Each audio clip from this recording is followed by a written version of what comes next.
কৃষ্ণ। শ্রীমদ্ ভাগবত গীতার প্রথম অধ্যায় বিষাদ যোগ থেকে শুরু করছি। সবাই কৃপা করবেন।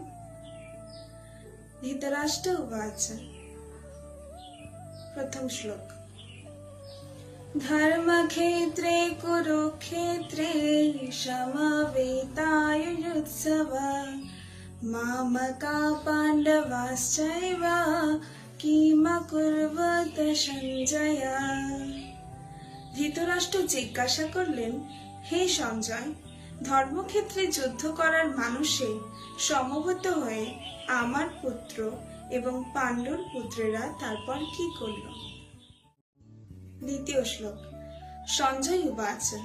দৃষ্টা তু পাণ্ডবানীকং বুরং দুর্যোধনস্তদা আচার্যমুপসঙ্গম্য রাজা বচনম ব্রবীত।